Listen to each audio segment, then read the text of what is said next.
बहरहाल हर तरह से इसकी तफ्तीश चल रही है, आप देखते रहिए होता है क्या।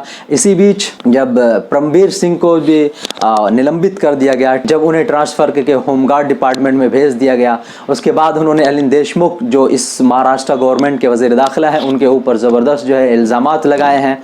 उन्होंने यहाँ तक कह दिया कि वो सचिन वाजे उनके लिए काम करता था, यानी 100 करोड़ रुपया वसूली करने के लिए सचिन वाजे को काम पे लगाया गया था, माहाना वो भी।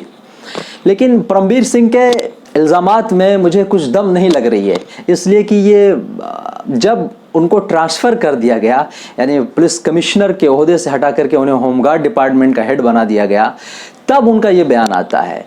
परमबीर सिंह के मामले में सच्चाई या दम उस वक्त होती या मज़ा उस वक्त आता, यही कह लीजिए उनकी बातों में वज़न उस वक्त पैदा होता जब परमबीर सिंह ये मामला पहले उठाए होते। आखिर क्या वजह है, क्यों अब तक वो खामोश थे? ट्रांसफ़र होने के बाद क्यों उन्होंने ये इल्ज़ाम अनिल देशमुख के ऊपर लगाया? अगर उनको मालूम था पहले तो पहले बोलना चाहिए था, तो शायद उनकी बातों में कुछ ज़्यादा वज़न होता। बहरहाल इस मामले को लेकर के वो सुप्रीम कोर्ट चले गए। सुप्रीम कोर्ट से उन्हें झटका लगा। सुप्रीम कोर्ट ने उन्हें कहा कि सब आपके पास जो है मुंबई हाई कोर्ट है, सबसे पहले आप मुंबई हाई कोर्ट में आप जो है पिटीशन दाखिल करें। परमबीर सिंह वहां से वापस आते हैं और यानी दूसरे ही दिन उन्होंने मुंबई हाई कोर्ट में अनिल देशमुख के खिलाफ एक रिट पिटीशन दाखिल कर दी है। बहरहाल देखते रहिए होता है क्या। अखबार की वो मैं पूरी रिपोर्ट आपको सुनाता हूँ कि सचिन वाजे का क्या कहना है इस मामले के अंदर। उसका कहना यह है कि मुझे इस पूरे मामले में बलि का बकरा बनाया गया है। मुंबई उर्दू टाइम्स ने इसको रिपोर्ट किया है। सचिन वाजे 3 अप्रैल तक तहवील में है। एनआईए का दावा, सचिन वाजे के घर से 62 कारतूस बरामद हुई है।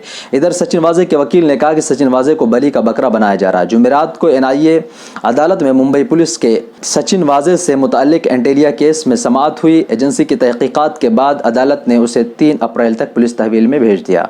इस दौरान एनआईए ने अदालत में मुतादिद दावे किए। मरकजी तफ्तीशी एजेंसी ने बताया कि वाजे के घर से 62 कारतूस मिले जिनका कोई रिकॉर्ड नहीं है। ये वाजे नहीं है कि वो कारतूस के साथ क्या करने वाला था। सर्विस रिवाल्वर के लिए उसे दी गई 30 गोलियों में से सिर्फ 5 बरामद हुई हैं।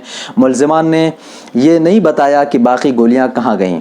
एनआईए ने अदालत को यह भी बताया कि वाजे के साथी के लिए सरकारी गवाह बनाना ठीक नहीं है।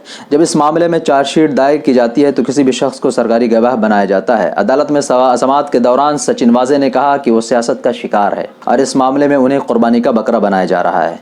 उन्होंने कहा कि मैंने इस मामले में जुर्म कबूल नहीं किया है। मैंने इस केस की 12 दिन तफ्तीश की और फिर कुछ तब्दीलियाँ रूनुमा हुई और मुझे एनआईए ने गिरफ्तार कर लिया। ज़राए के मुताबिक अदालत में उसने एतराफ़ किया है कि एंटेलिया केस को हल करके वो खुद एक मारूफ पुलिस अफसर की तरह दिखना चाहता था। समाअत के दौरान एनआईए ने सचिन वाजे की मजीद 15 दिन की तहवील तलब की। अदालती समाअत के दौरान एनआईए ने कहा कि वो तफ्तीश में ताउन नहीं कर रहा है। एनआईए ने कहा कि जिसकी ज़रूरत है वो बहुत सारे सबूत इकट्ठा करना है जिसमें डीएनए, खून के नमूने और सीसीटीवी शामिल हैं, लिहाजा वो अभी तहवील और हिरासत चाहते हैं। समाअत के दौरान एएसजी अनिल सिंह ने कहा कि ये मुल्क में एक इंतहाई संजीदा मामला है। इस मामले में वही पुलिस अहलकार मुल्जिम है जो इस मामले की तहकीकात कर रहा है। ये ऐसा मामला है कि एक तरह से कह लीजिए कानून के रखवाले हैं, वो किस तरह से कानून की धज्जियाँ उड़ाते नज़र आ रहे हैं। आप खुद सोचें ज़रा, इस पूरे मामले को अगर आप देखते हैं तो आपको समझ में आ जाएगा कि पुलिस ऑफिसर किस तरह से कानून की धज्जियां बिखेर रहा है। इसी तरह से परमबीर सिंह को आप ले लीजिए। परमबीर सिंह की बातों में सदाकत और वज़न उस वक्त पैदा होता है जब आप इस मामले को अपने ट्रांसफ़र होने से पहले जो है उठाए होते, अपने ट्रांसफ़र होने से पहले आप इस बात को कहे होते तो शायद लोग आपकी बातों को ध्यान देते। ये तो अब इल्ज़ाम आप लगा रहे हैं कि आपको जब ट्रांसफ़र कर दिया गया, और अनिल देशमुख ने बाकायदा ये बात कही कि मुंबई पुलिस कमिश्नर परमबीर सिंह ने ऐसे मतलब काम किए हैं, ऐसे गुनाह किए हैं जिसे नज़रअंदाज नहीं किया जा सकता है, इसलिए उनका ट्रांसफ़र किया जा रहा है। अनिल देशमुख ने इतना कहा था ट्रांसफ़र करने के बाद। बहरहाल देखिए, सियासी घमासान बिल्कुल तेज़ नज़र आ रहा है। बीजेपी ज़बरदस्त जो है इसका फ़ायदा उठाने की कोशिश कर रही है। फडणवीस अपने पूरे साथियों के साथ गवर्नर भगत सिंह कोश्यारी से भी मिल चुके हैं। इस मामले को लेकर के उन्होंने डिमांड भी रखे हैं और उन्होंने कहा है कि आप महाराष्ट्र गवर्नमेंट से इसकी रिपोर्ट तलब करें। बहरहाल गवर्नर ने भी इसके अंदर इस मामले में एंट्री कर दी है और उन्होंने रिपोर्ट जो है तलब कर ली है महाराष्ट्र गवर्नमेंट से।